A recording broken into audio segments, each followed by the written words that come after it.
Hi, this is Don again. I've got another story from that Something Awful collection, carefully preserved on printer paper, and I did a really terrible job of archiving these, so I'm sorry if you hear like paper rustling in the background.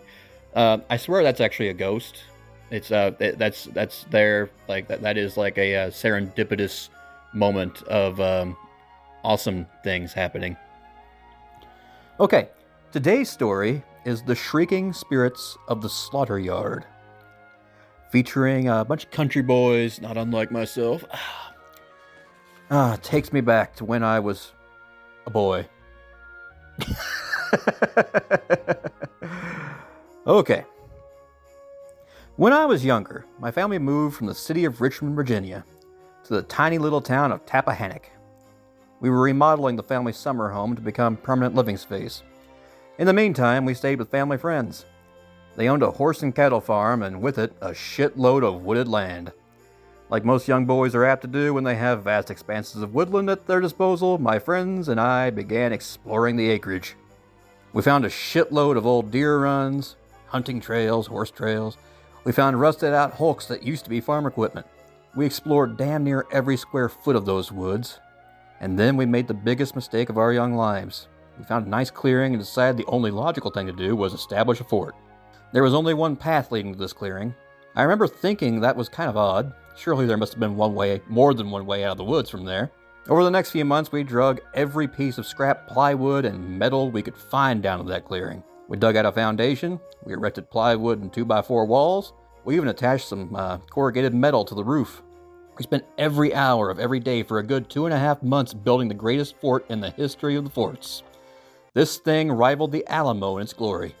With the fort complete and the return to school looming on the horizon, we decided it was time to have our first overnight camp at our new fort. We cleared it with our parents, loaded up our backpacks with Little Debbie's, bottled water, and we headed to that fort. At this point, I should point out, it took nearly 3 hours to make it to that fort from our family friend's house, and that's at a brisk pace. We left in the early afternoon and made it to the fort. We unloaded our supplies and gathered enough firewood to keep a decent fire going until we went to sleep. We spent the remaining hours of daylight running around the clearing, playing army, doing crazy things that preteen boys tend to do. Eventually, dusk settled in, and we got the fire going. It had been dark for a few hours when we decided to go to sleep. We drowned the fire, unfurled the bedrolls, and began chatting about which girls we'd like to kiss. Everything was going great, until a lull in the conversation. I could swear I felt the ground shaking a bit. I shrugged it off and the conversation picked back up. Eventually, one by one, we all succumbed to sleep. For a minute. I was not the only one that noticed the ground shaking. Slowly it dawned on us that something was not right. I put my ear to the ground, like an Indian in a Western, and sure enough, the ground was rumbling like a freight train was approaching. And then, all hell broke loose.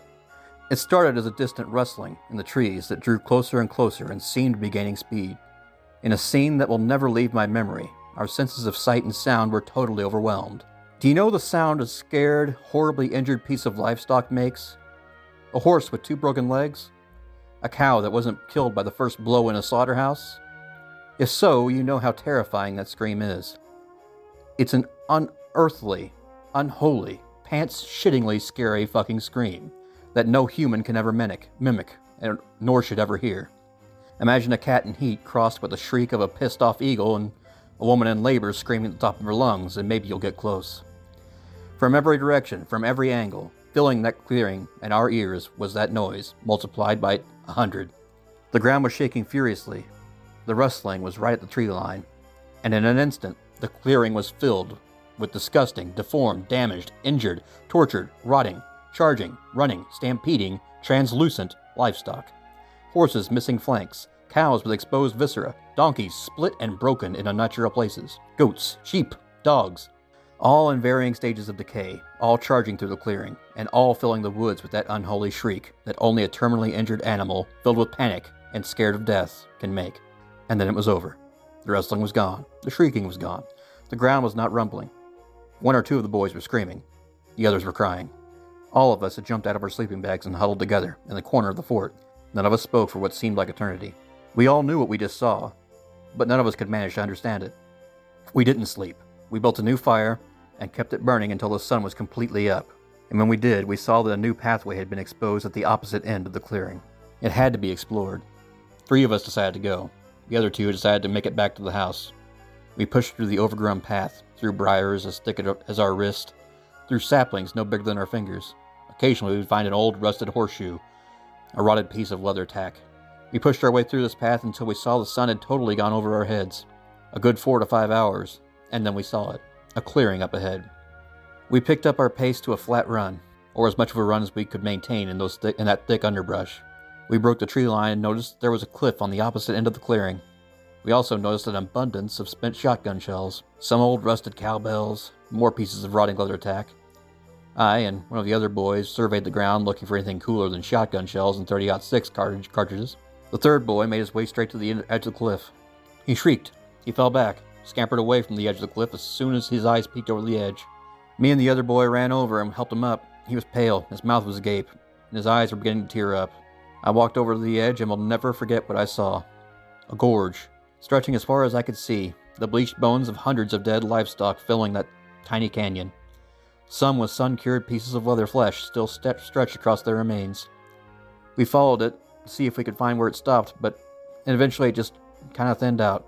Soon it was just an empty gorge. The gorge eventually became nothing more than a tiny crack in the earth, and we emerged from the woods approximately a quarter-mile away from his house. I never was able to find that gorge again, and when we went back to the clearing the next day, the new path was nowhere to be found. I found out that back in the older times, if a piece of livestock had been hurt or had become diseased, the owners would just take them on the trek to that gorge and put them out of their misery with a shotgun. Or try to. Sometimes they just pushed them into the gorge to rot. Sometimes the poor animal didn't die from the shotgun blast to the head, and they'd just lie there, rotting animal carcasses, screaming, bleeding to death. Okay, I probably should have put like a trigger warning about animal cruelty. But this is your trigger warning. Go back in time and warn yourself. Anyway, that is today's story. I'm trying to keep these relatively brief. I might start doing like a mega mix or whatever at some point, if I don't die or something. Anyway, I hope you have a lovely day, and be sure to check out other happier content on the channel if you want